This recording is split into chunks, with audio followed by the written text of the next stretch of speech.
سیدنا امام زین العابدین رضی اللہ تعالیٰ عنہ آپ کے فرامین میں آتا ہے، آپ فرماتے ہیں کہ 3 آنکھیں قیامت کے دن نہیں روئیں گی۔ ایک وہ جو جہاد میں گئی ہو اور جہاد فی سبیل اللہ کی وجہ سے سو نہ سکی ہو، جس نے جہاد میں جا کر اللہ کی راہ میں اپنی جان کا نذرانہ پیش کیا، اس شہید کی آنکھ قیامت کے دن نہیں روئے گی۔ اس کے علاوہ جتنے لوگ ہیں ان کی آنکھیں روئیں گی۔ دوسرا فرمایا، اس بندے کی آنکھ قیامت کے دن نہیں روئے گی جو دنیا میں اللہ کی محبت میں رو دیتا ہے۔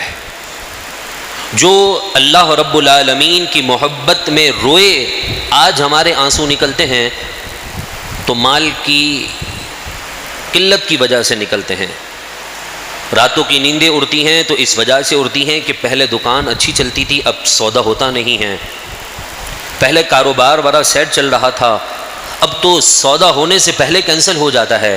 ہماری آنکھوں اور پریشانیوں کا سبب یہ ہے۔ حضرت امام زین العابدین فرماتے ہیں، وہ بندہ جس کی آنکھ روئے تو صرف رب کی محبت میں روئے، فرمایا قیامت کے دن اللہ پھر اس آنکھ کو رونے نہیں دیتا ہے۔ اور تیسرا فرمایا، جو آنکھ کبھی غیر محرم اور ایسی چیزوں کی طرف نہ اٹھے جہاں اٹھنے سے اللہ تبارک و تعالی نے اسے روک دیا ہے۔ آج ہم موبائل بھی چلاتے ہیں، کوئی اپلیکیشن بھی کھولتے ہیں تو فوراً ایڈ کھل جاتا ہے، بے حیائی، ہر طرف فحاشی عریانی ہے، ہر طرف بے حیائی ہے، انسان اپنے آپ کو کیسے روکے گا؟